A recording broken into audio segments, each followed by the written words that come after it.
নমস্কার, আমদরিয়া নিউজের সকলকে জানাই স্বাগত। আমি বর্ণা। আজ আবারও হাজির নতুন আরেকটি পর্বের সাথে ইকুয়াল অর আনইকুয়াল। আর আজ আমার সাথে স্টুডিওতে রয়েছে যিনি ছিলেন আকাশবাণীর প্রাক্তন ডিউটি অফিসার এবং বর্তমানে তিনি গৃহবধূ। নাম দেবস্মিতা বসু বল। আমরা কথা বলবো আজ ওনার সাথে ইকুয়াল অর আনইকুয়াল নিয়ে। প্রথমেই আমাদের আমদরিয়া নিউজের স্টুডিওতে আপনাকে স্বাগত। নমস্কার। কেমন আছেন বলুন? ভালো। বেশ, প্রথমে আপনি আপনার নিজের সম্পর্কে, নিজের পরিবার সম্পর্কে একটু বলুন আমাদের আজকের যারা দর্শক বন্ধু তাদের। আমি আপাতত গৃহবধূ। এক সময় আকাশবাণীতে ডিও ছিলাম, তো সেই সময় বিভিন্ন সার্কামস্ট্যান্সেস এমন এসেছে যে তখন চাকরিটা ছাড়তে হয়েছে আমাকে। মেয়ে হওয়ার সময় তখন আমাকে চাকরিটা ছাড়তে হয়। আপাতত এক ছোট্ট বাচ্চা মেয়ের মা। বাহ। আর গৃহবধূ আপাতত। লেখালেখি তেমন কিছু করি না, শখে কোনো সময় একটু একটু লেখালেখি হয়। আর গান শুনতে ভালোবাসি। আর এই তো আপাতত মেয়েকে নিয়েই ব্যস্ত। একেবারেই তাই। তো প্রথমেই তোমাকে বলি, তুমি বললে যে তোমার একটা মেয়ে আছে, তো মেয়েকে তুমি কোন আদর্শে বড় করছো? আজকের ইকুয়াল অর আনইকুয়াল বিভাগের একেবারে সর্বপ্রথম প্রশ্ন আমার।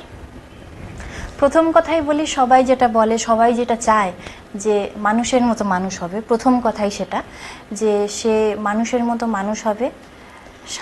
সামাজিক দায়বদ্ধতা তার মধ্যে নিশ্চয়ই থাকতে হবে।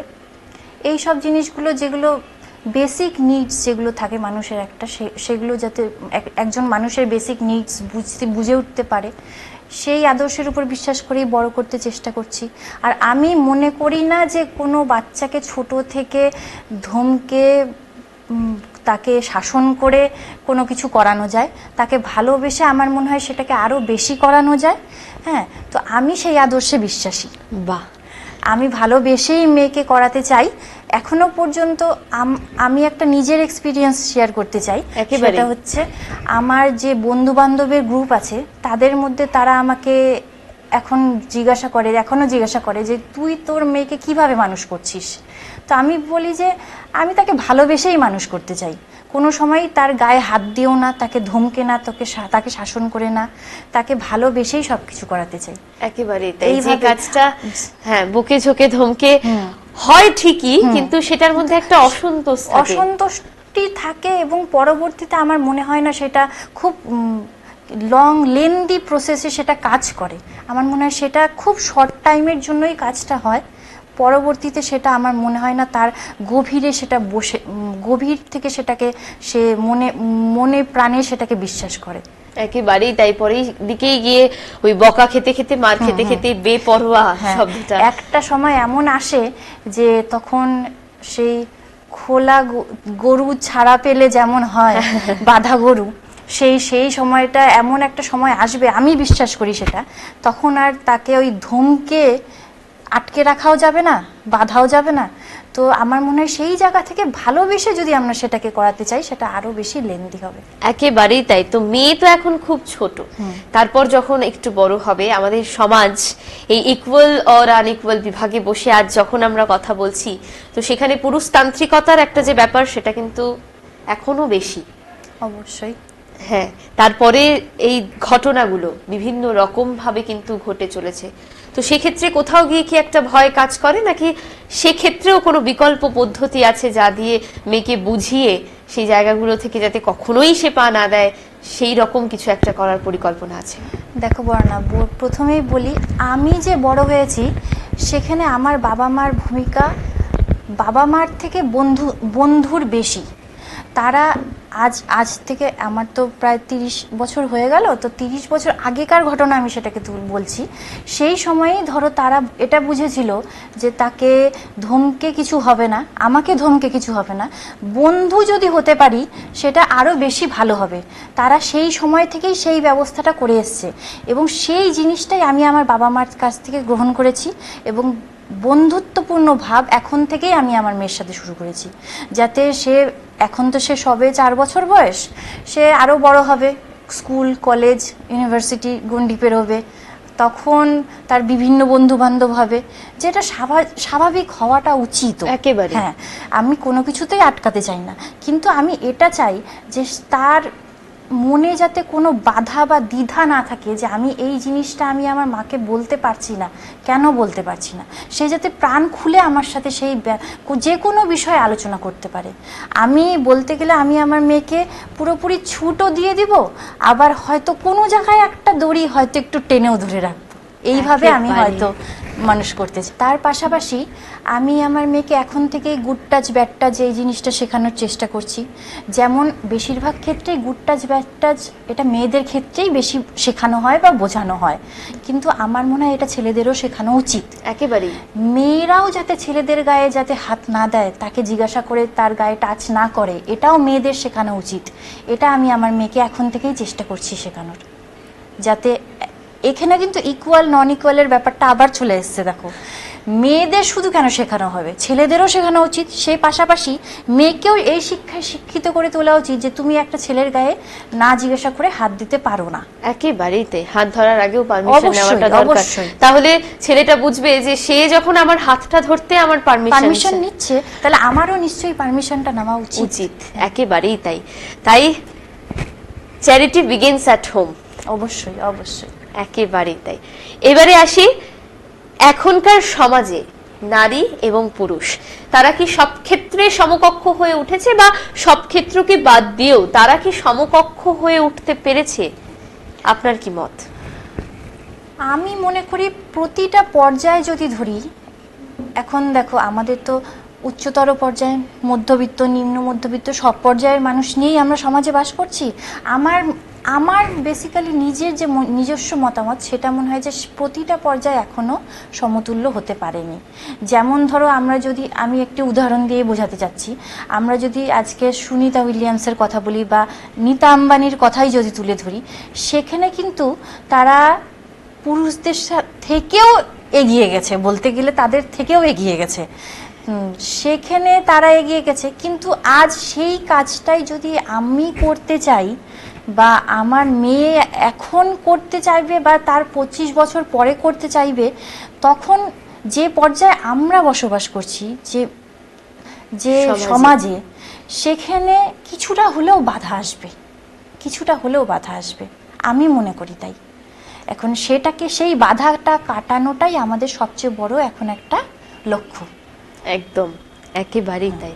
এখানে তোমাকে একটা কথা বলে রাখি, তুমি যেহেতু কোশ্চেনটা করেছিলে যে মেয়েকে কিভাবে কোন আদর্শে বিশ্বাসের উপর ভিত্তি করে তুমি মানুষ করতে চাও, আমি এটাই বলবো যে আমি আমার মেয়েকে এমনভাবে মানুষ করতে চাই যে সে হয়তো ভবিষ্যতে একদিন এখানে বসে ইন্টারভিউ দেবে, তোমার সামনেই হয়তো দেবে, আর তার ডেজিগনেশন আমার থেকে অনেক বড় থাকবে।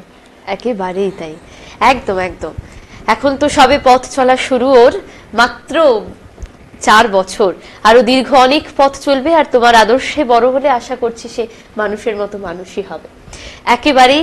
আমরা চলে যাই আমাদের পরবর্তী প্রশ্নে। তোমার যে লাইফ জার্নি, সেই লাইফ জার্নিতে ছোট থেকে বড় হওয়ার মধ্যে যে সমস্ত শিক্ষা বা লেসন গুলো তুমি পেয়েছো, কোন 3টে তুমি এখনো মেনে চলো? এখানে প্রথমেই বলি, এই যে আমার লাইফ জার্নি, এই জার্নিতে আমার বাবা মার হাত অনেকটাই বেশি। আর আরেকটা কথাও বলে রাখি, আমি আমার বাবা মাকে খুব ছোট বয়সেই হারিয়েছি, খুব ছোট বয়সে। দুজনকেই? হ্যাঁ, দুজনকেই। আচ্ছা। খুব, মাকে তো অনেক দিন আগেই হারিয়েছি, আর বাবাকে তাও কিছুদিন পরে। এখন বলতে আমার বাড়িতে আমি আর আমার ভাই, তো যেহেতু আমার নিজস্ব সংসার হয়েছে, এখন মেয়েকে নিয়েই বেশি ব্যস্ততা থাকে, তো ওই যে কটা দিনই বা আমি আমার বাবা মার সাথে কাটাতে পেরেছি, তার মধ্যে সবচেয়ে বড় শিক্ষা হচ্ছে তুমি নিজেকে বিশ্বাস করো, তোমাকে কেউ কোনো প্রতিবন্ধকতা তোমাকে আটকাতে পারবে না। তোমার নিজের উপর যদি বিশ্বাস থাকে, কনফিডেন্স থাকে, তুমি যে কোনো কাজ অবিলম্বে করতে পারবে। একদম একদম, এই কথাটা আমি খুবই বিশ্বাস করি। আর দ্বিতীয় বলবো যে সমাজের প্রতি দায়বদ্ধতা, আমাদের সবারই সমাজের প্রতি কিছু দায়বদ্ধতা রয়েছে। আমি এখন গৃহবধূ, এক সময় কাজ করতাম, কিন্তু গৃহবধূ হয়েও যে আমি সমাজের প্রতি কিছুই করব না, সেটাও আমি বিশ্বাস করি না। আমি এখানে বসেও অনেক কিছু করতে পারি, একদম। সেটা হয়। আর এই যে সমাজের প্রতি কিছু করা, আমাদের সবারই সমাজের প্রতি কিছু দায় আছে, এই কাজগুলো করা, এইগুলোর জন্য আমি একটা আমার সংগঠন তৈরি করতে যাচ্ছি। সেটা না হয় এখন আমি নাই বললাম কিছু, সেটা এখন থাক, সেটা নিয়ে হয়তো পরবর্তীতে তোমার সাথে আবার কোনো দিন কথা হবে। একদম। তো এই যে সমাজের প্রতি দায়বদ্ধতা, আমরা সমাজের কাজ করা, এগুলো আমাদের নিজেকে মানুষের মতো মানুষ করে তোলে। আর তৃতীয়ত, আমাদের জীবনে যে সবার জীবনে যে একটা লক্ষ্য থাকে, সেই লক্ষ্য স্থির রেখে সামনে এগিয়ে চলা। একেবারেই তাই। তা এই সোসাইটিতে কম বেশি মেয়েরা কিন্তু হেনস্থা, আক্রমণের শিকার হয়, ঠিক আছে, সেই পরিসংখ্যান কিন্তু তাই বলে। অবশ্যই। হ্যাঁ, তো এটা সব দেশে প্রায় একই রকম। তো মেয়ে হিসেবে তুমি নিজেকে কখনো কি বিপন্ন বলে মনে করো? আমি ছোটবেলা থেকে মেয়ে হয়েও নিজেকে মেয়ের মতো করে কোনো সময় চিন্তা ভাবনা, ওভাবে মেয়েদের যে চিন্তা ভাবনার একটা বাঁধন যেটাকে বলবো, সেই বাঁধনের মধ্যে আটকে রাখতে চাইনি। আর আমি আমার মেয়েকেও সেভাবে মানুষ করতে চাই না। আমার বাবা মা ছোটবেলা থেকেই এমনভাবে আমাকে মানুষ করেছে যে তুমি মেয়ে হয়েও সব কিছু করতে পারবে, এই বিশ্বাসী আমি এখনো। কিন্তু দেখো, আমি নিজে তো কোনো সময় মনে করি না নিজেকে বিপন্ন, কারণ আমার মধ্যে সেই কনফিডেন্সটা আছে বলেই আমি কোনো সময় মনে করি না। কিন্তু যদি সমকালীন যে সমাজ, সেই পরিকাঠামোটা আমরা দেখতে যাই না, তাহলে হ্যাঁ, বিপন্ন কিছুটা তো বিপন্ন অবশ্যই আমি বলবো, কিছুটা বিপন্ন একেবারেই। কারণ আজ তিলোত্তমার ঘটনাটাই তুলে যদি আমরা ধরি, সেখানে একটা মেয়ে তার চাকরি ক্ষেত্রে যদি তার সাথে এরকম ঘটনা ঘটতে পারে, আমরা তো হ্যাঁ, তাহলে আমরা তো যে কোনো জায়গায় যে কোনো কিছু হতে পারে। সেটা তো একটা ওর সেফ এরিয়া ছিল, সেখানে তার বাবা মা বিশ্বাস করে তাকে পাঠিয়েছিল, কিন্তু সেখানেই তো তার সাথে সেই ঘটনাটা ঘটে গেল। আজ তাহলে আমরা তো রাস্তাঘাটে একা, আমাদের তো কোনো নিশ্চয়তাই নেই বলতে হবে। একেবারেই তাই। মেয়েদের যে লাঞ্ছনা, বঞ্চনা এবং তাদের উপরে যে অত্যাচার, তাদেরকে ভোগ্যপূর্ণ মনে করা, এই জিনিসগুলো মেয়েদেরকে কিন্তু অনেক ক্ষেত্রেই মানসিকভাবে হারিয়ে দেয়। তো এই মানসিক ভাবে হারিয়ে দিতে, ঠিক আছে, মানে মেয়েরা কি কি করবে যাতে তারা একেবারেই হারিয়ে যাবে না? প্রথম কথা, আজকাল সমাজে টিকে থাকতে হলে মেয়েদের সেলফ ডিফেন্সটা অবশ্যই শেখা উচিত। সেলফ ডিফেন্সের মধ্যে প্রথমেই আমি যদি বলি, ক্যারাটেটা শেখা উচিত। আমি আমার মেয়েকে তো অবশ্যই শেখাবো। তো সেলফ ডিফেন্স একটা প্রথম জিনিস হতে পারে। দ্বিতীয় জিনিস হচ্ছে, শিক্ষাগত যোগ্যতার দিক থেকে সমতুল্য হতে হবে। শিক্ষাক্ষেত্রে একজন পুরুষের সাথে একজন নারী যাতে টেক্কা দিতে পারে, সেখানে সমতুল্য হতে হবে। আমাদের ভারতবর্ষের মেয়েদের শিক্ষা নিয়ে এখন অনেক ধরনের কার্যকলাপ হচ্ছে, যাতে মেয়েরা এগিয়ে আসতে পারে সমাজে। তো আমাদের মুখ্যমন্ত্রীও সেই সব কাজ তুলে ধরছেন, আমাদের প্রধানমন্ত্রীও তুলে ধরছেন। তো আমার মনে হয় যেভাবে ভারত এখনো পিছিয়ে আছে, সেখানে শিক্ষাগত যোগ্যতাটা একটা ফ্যাক্টর। তো এইভাবে যদি আমরা চালিয়ে যেতে পারি এই বিভিন্ন কার্যকলাপের মাধ্যমে, তো মেয়েদেরকে আরও সামনে তুলে ধরতে পারি, তো আমার মনে হয় যে কিছুটা হলেও সেটা সমতুল্য হবে। একদম। এই যে তুমি একটু আগেই বলছিলে মেয়েদেরকে সমতুল্য হতে হবে, তো মেয়েরা যখনই তাদের সমান অধিকারের কথা বলে, তো সেক্ষেত্রে সমান অধিকারের কথা বললেই, সুযোগ পেলেই পুরুষদের যে পুরুষতান্ত্রিকতা, সেটা কিন্তু মাথা চাড়া দিয়ে ওঠে। তো এই ধারণা কতটা ঠিক বলে তোমার মনে হয়? ঘটনাটা কি ঠিক?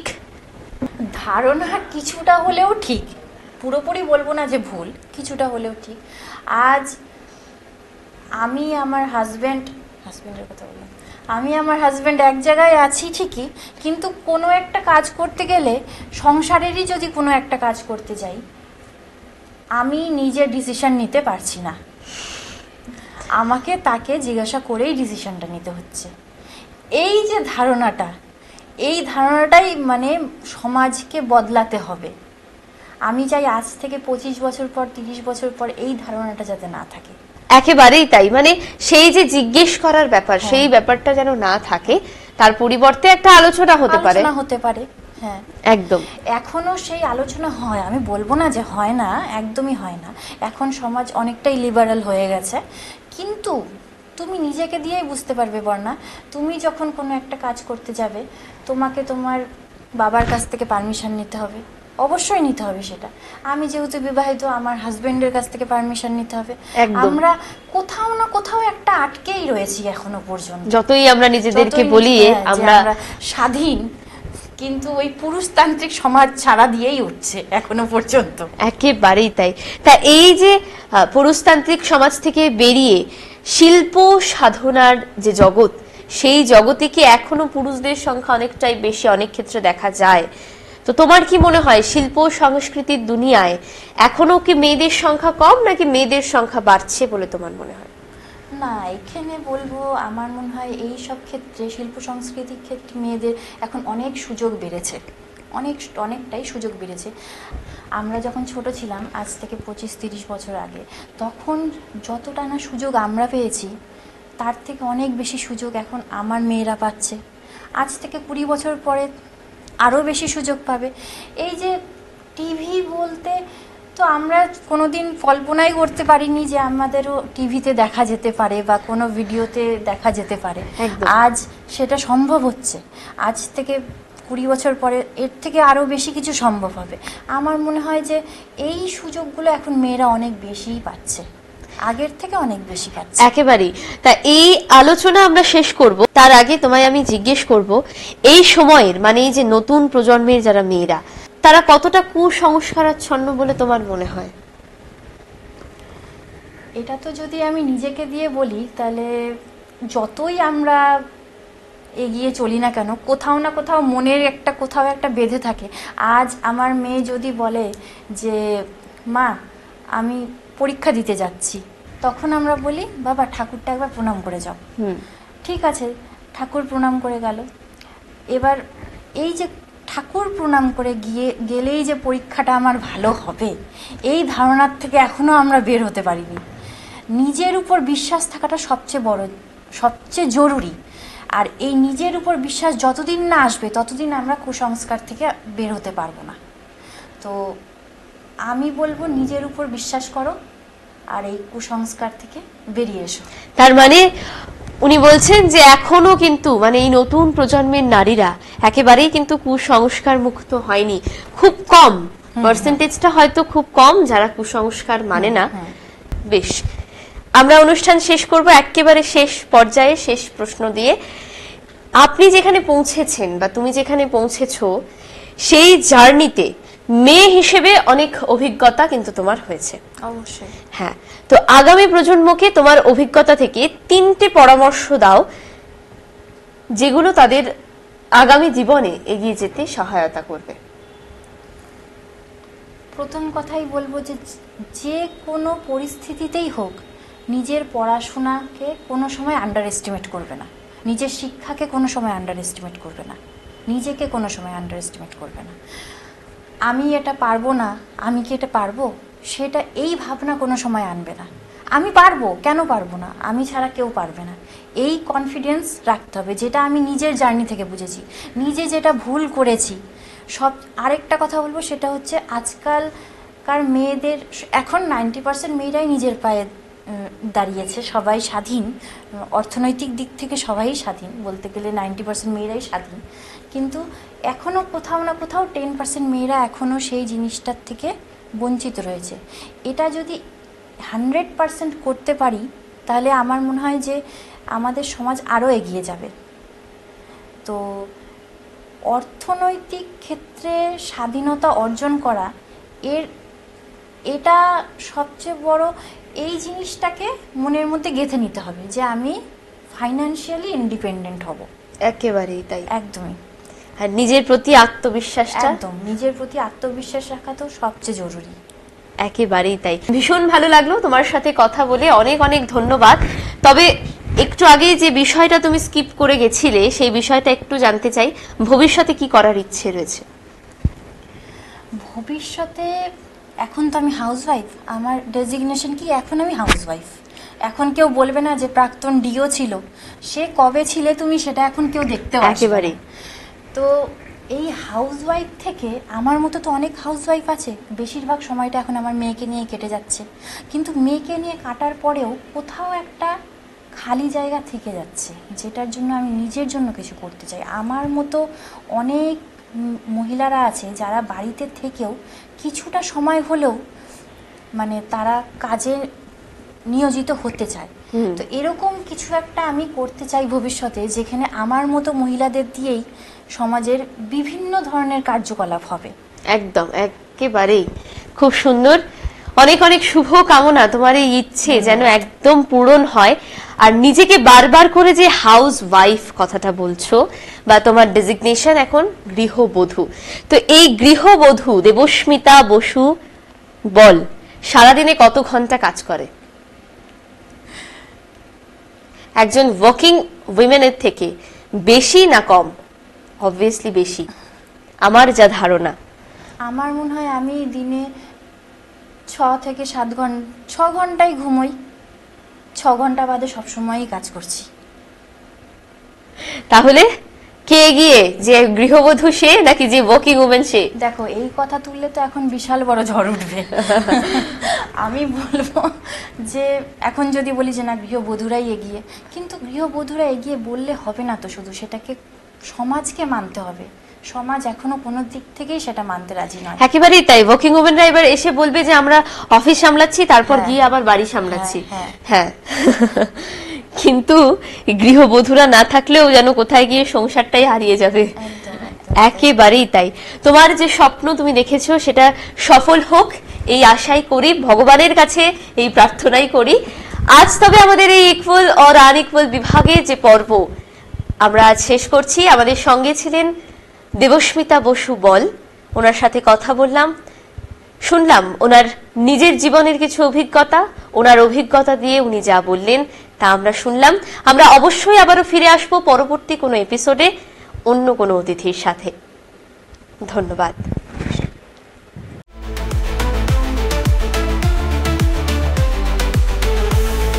Amudoria News, Voice of the Marginal.